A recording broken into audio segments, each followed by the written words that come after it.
If you had to watch just one video to have a successful lucid dreaming experience, this would be the video. So I made this video in response to when a friend complained about how I make too many videos and that they're scattered all over. So I'm sorry, that's how my brain works. It compartmentalizes things that I think are important and things that have helped me. So I talk about them all. But in this video, I talk about exactly how I go throughout an entire day to have a successful lucid dream experience. So this is good for people with any type of schedule. If it's a full schedule and you're really busy with a family or work, then it's okay. Just listen to what I have to say. Sit down with a pen and paper and integrate these into your day. Put it into a schedule. I actually have a dream consultation service now, linked down below. If you need help with your organization, if you need help identifying dream blockages and adding things that will be supportive of your dream life. So otherwise, you can do this on your own. And here we go. I separate this video into two parts. The first part is everything I do in a day to support my dream life. And then the second part is how to enter into the lucid dream state itself. All right, first part. This part is divided into 14 steps. Yes, it's loaded, but they are all so important. And if I want a fully effective day, then I need to jam-pack all the important things as necessary, right? Because you can do it. You can absolutely do it. I have faith in you. All right, number one, your intention. You need to have a very strong intention that you will astral travel and you will dream. And this intention can be grounded by writing it down, putting it on the fridge. I like to write it on my wrist or put it in a little message bracelet. You can write it into a schedule. So with that intention and grounding, you have to also commit to yourself that throughout the entire day, every action, decision, and choice will contribute towards your lucid dreaming. So I talk about all of those things that you can do, all those decisions you can make to follow. All right, number two, your breath. Every moment, just notice that you're breathing. And once you notice that, you're going to naturally breathe in more deeper and fully. So I naturally have a really shallow breath and I breathe. See my shoulders going up? I breathe through my chest, which is not good. You need to breathe with your belly, your diaphragm, and that's how you get the most amount of air into your body. Also, if you breathe with your mouth, then you are engaging the stress responses, the flight or fight system, and you are allowing all the stress hormones to fill up your body. This affects your mood and your energy levels because it's just eating away at your energy. So breathe through your nose, in and out. And yep, that's the breath. Just noticing that you're breathing. I hold my breath so often just because I'm excited or I'm focused on something, so I need help with that. All right, meditation. Number three. Meditation is so important because you need to have a strong focus and concentration to enter into a lucid dream state. So there are three types of introductory meditations I'd like to share that are very simple to do. Simple, but challenging. So the first one is counting to 20. So all you have to do is count to 20. And you're going to breathe in and out. And each time you do that, you're going to count 1. And the caveat, every time you notice yourself catching on to a thought and following that thought, you have to start over. Sometimes I can't make it to 20. I start over about 20 times and I just give up for that day and I try again the next day. So that is to engage the act of watching. You're just going to want to watch your thoughts fly through like clouds, and you're just going to want to allow them to pass without hooking onto them. So that is the practice in itself. And that is really important for when you're transitioning from the waking state to lucid dream state, because you're going to want to differentiate the distracting thoughts from your intentional thoughts and from the dream visuals emerging before your third eye. So that is counting to 20. And then next is just breathing. So If you're over the counting, it's too distracting, then you can just breathe and set a timer. I start with 1 minute and just breathe until 1 minute's over. And in this time, you don't want to hold on to any thought. Again, you're just watching it pass by like clouds. And if you can do that for 1 minute, that's too easy for you, go to 5 minutes, and on and on and on. So the longer you can hold your concentration, then the longer you can stay in a lucid state and create your dream worlds. So that's why meditation is so important. So the third type of meditation is candle watching. So candle watching is really beautiful and hypnotic in itself, but what it does, it strengthens your ability to watch something change states. The candle flickering, the wax dripping, the candle length getting shorter and shorter. That's similar to when you're watching your brain waves change and what you're seeing with your visual eyes start meshing into the visuals of your third eye. And when you see visuals of your third eye, you're going to want to focus on that and hold on to it so it can grow and grow and grow. So that's why candle watching is a very effective way to help lucid dreaming. Okay, number 4, food. So food includes the bad food, the good food, and the dream food. So the bad food: caffeine, sugar, fast food, fried food, MSG, all of that jazz. You know what the bad food is, you got to avoid it. Even the food that claims they are health food, like a healthy granola bar, you got to watch out for those things that claim they're health foods, because grains aren't good for everyone, etc., etc. Just watch out. All right, the good food. This includes whole foods, unprocessed food, organic foods, fresh foods, proteins, things that you're not allergic to, things that don't have mold. Everyone has a different type of diet that is ultimate for them, and you can find that out through gut tests, through nutritionists, and through Ayurvedic practitioners who know your different types of body types and temperament and know what kind of diet is best for you. Also look up food combining, because our gut gets destroyed through the ways we combine food in ways that are very normal in this Western diet. You would never even know. An example is fruit and desserts at the end of the meal. Destroys you. Okay, so there's good food, and then there is dream food. So I personally eat things like walnuts, cherries, oranges, citrus, tart cherry juice, and vitamin B. All of those things help support a healthy neurology and a relaxed body because it has melatonin in it, or magnesium. All right, so there's brain food. Okay, next, number 5 is water. So water is really important because it's how your cells communicate with each other. It's how your body flushes out toxins. It's how you don't feel grumpy and your emotions are stabilized.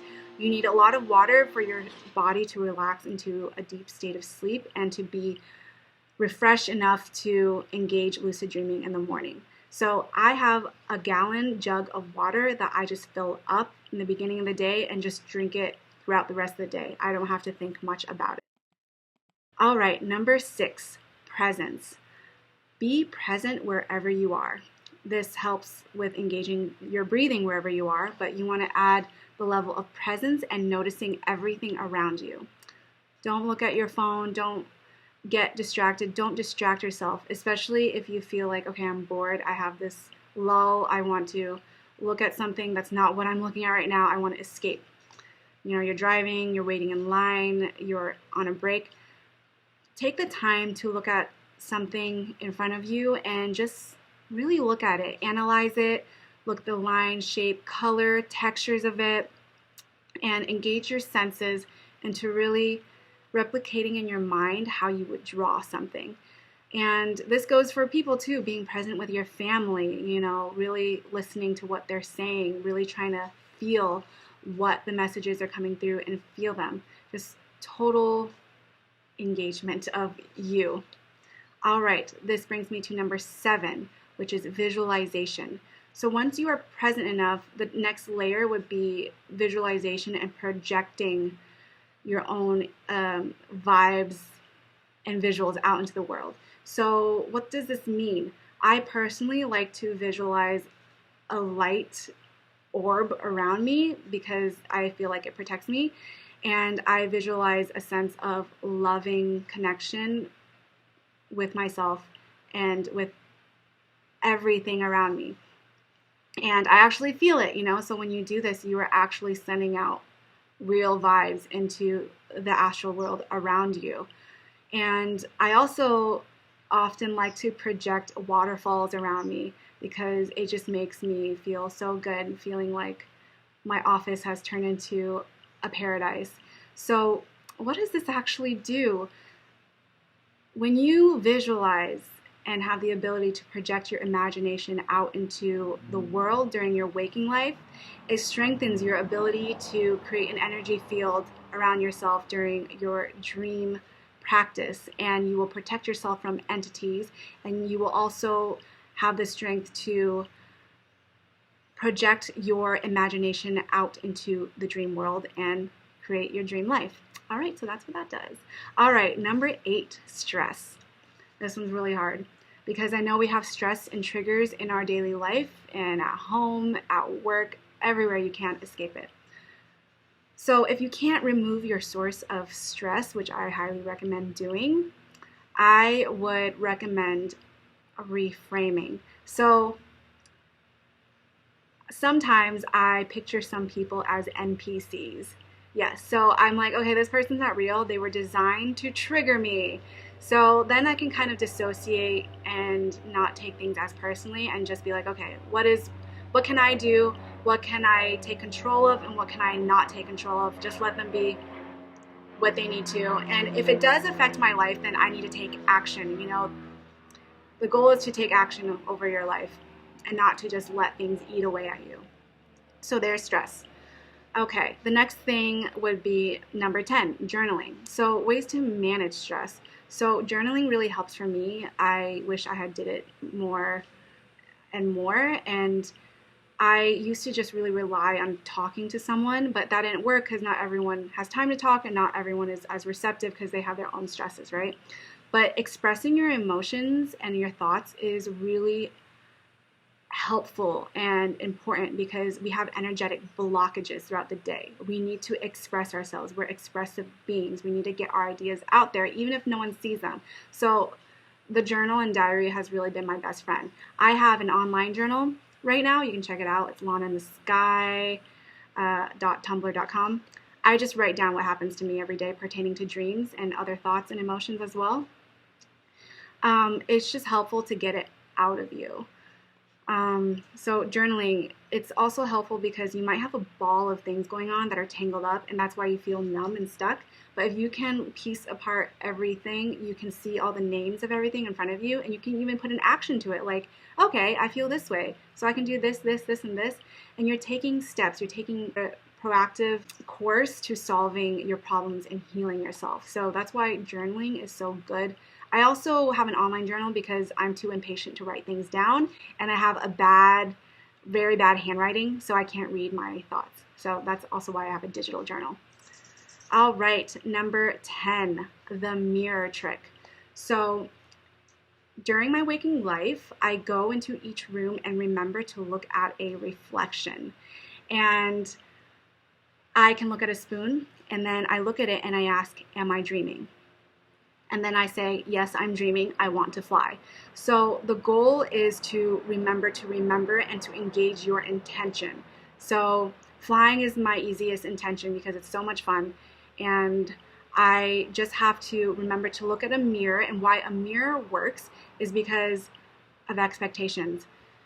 Whenever you're looking at yourself, you expect to see something. And in the dream world, nothing is as it seems. So it's always a little bit different. And when you notice that you're different, then that's the easiest way to realize that something is wrong. Something is out of the ordinary. So when you see your reflection in your dream, then you start lucid dreaming because you're like, oh, this isn't right. And when you make a habit out of seeing your reflection in a mirror in your waking life, then soon it will become a habit in your astral life. Okay, so there's the mirror trick. All right, 11.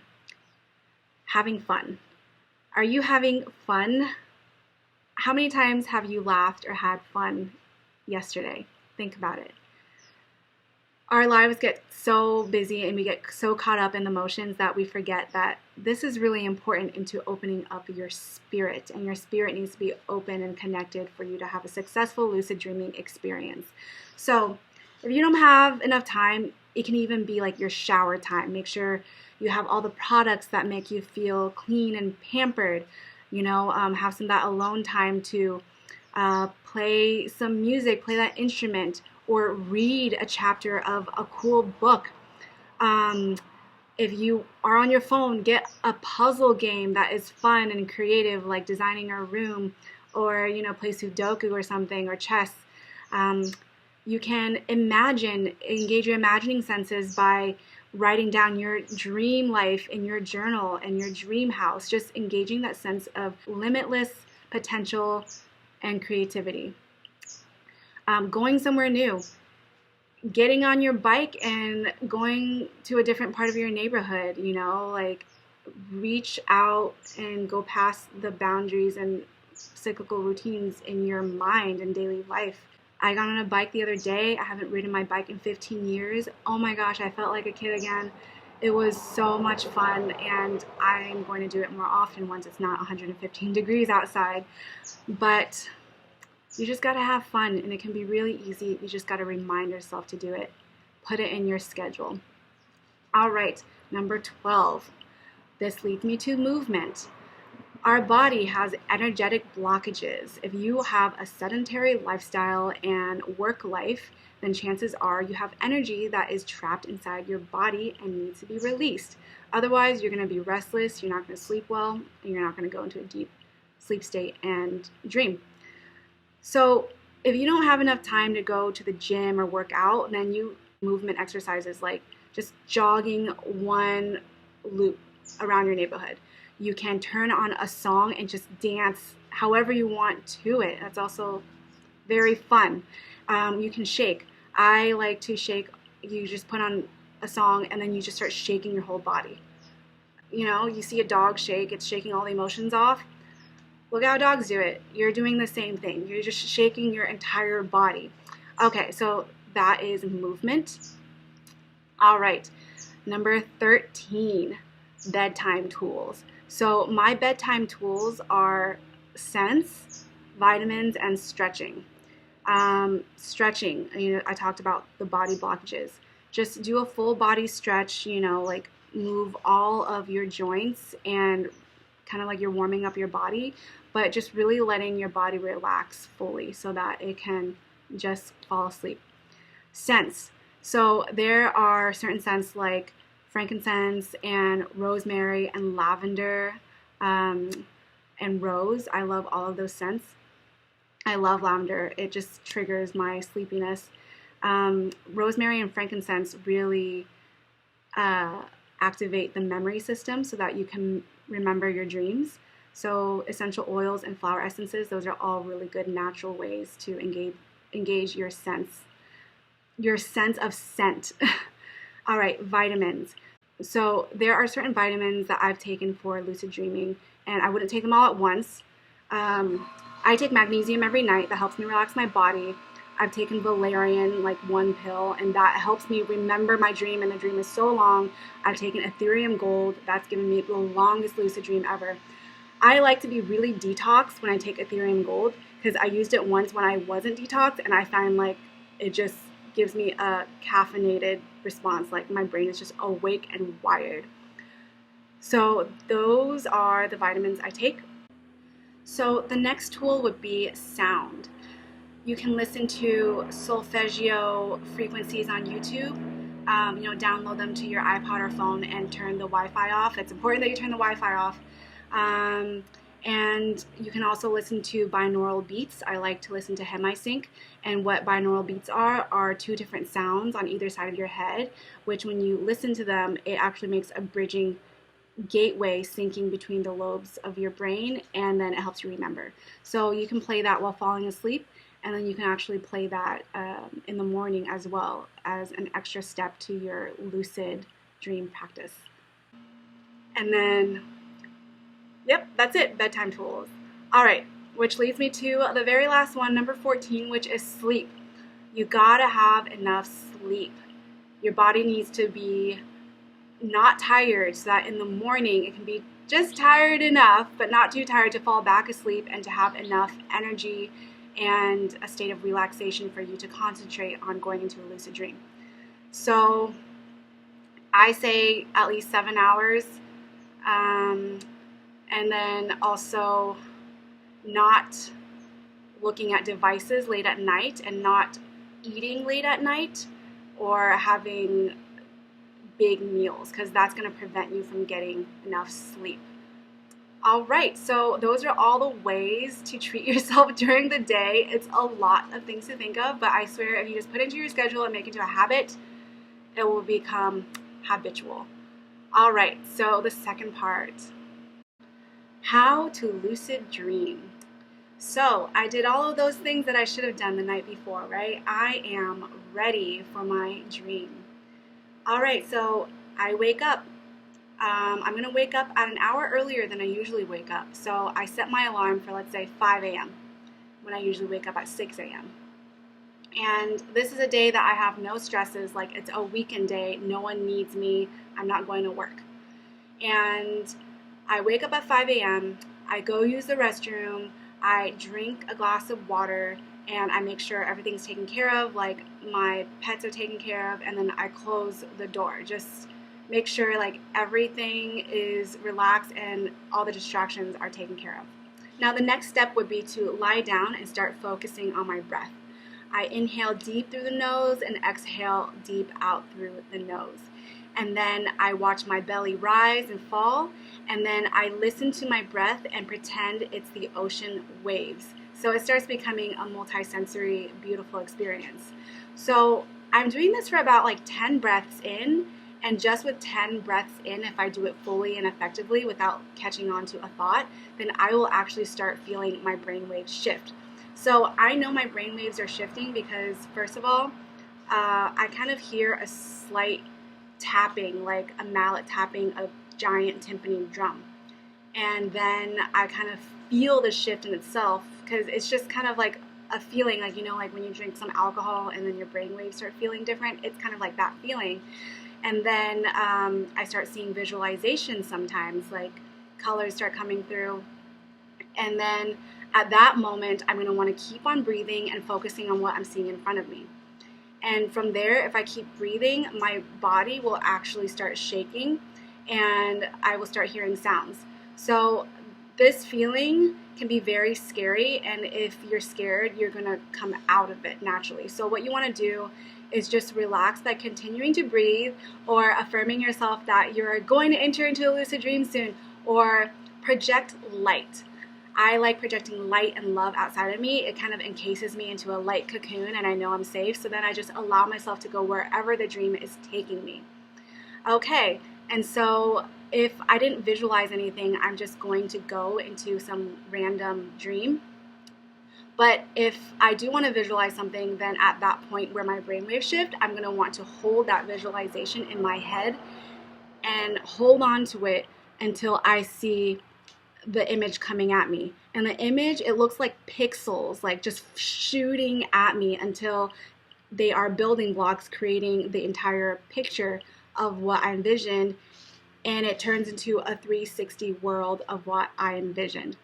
And at that point, I have flown through the astral tunnel, and I am in the lucid dream state in the astral world, and I can still feel a tendril of connection of my body, my astral body, to my physical body lying in bed. So if I wanted to, I can just snap out of it and will myself awake. But yeah, those are my steps to lucid dreaming. And to stay lucid in the dream, it takes a lot of concentration that needs to be built up through time, through your skills. But some techniques that can help is engaging the mirror exercise that I shared with you. You can remember to look at your hands and count them. Focusing in on something really helps. Like, I will start immediately noticing the environment around me. Like, I'm going to go look at the plant over there and really hone in on the details and verbally say to myself what the plant is looking like, just like I'm observing something in my waking life. You're going to want to take the skills that you take from your waking life and bring them into your astral life. Okay, and that's how I enter into a lucid dream. If that wasn't successful for me, I can add in different tools like listening to binaural beats or a guided meditation. A guided meditation is helpful because someone's voice is a more active way for your mind to grapple onto and not just fall straight asleep. Hemi-sync is really cool because it will awaken both sides of your brain into linking up to each other and then engaging your memory. So that is that. If you have any experience with this or are trying this out and have any feedback or have any tips of your own into how to effectively enter into a lucid dream state, I would love to hear it. Thanks for listening, you guys.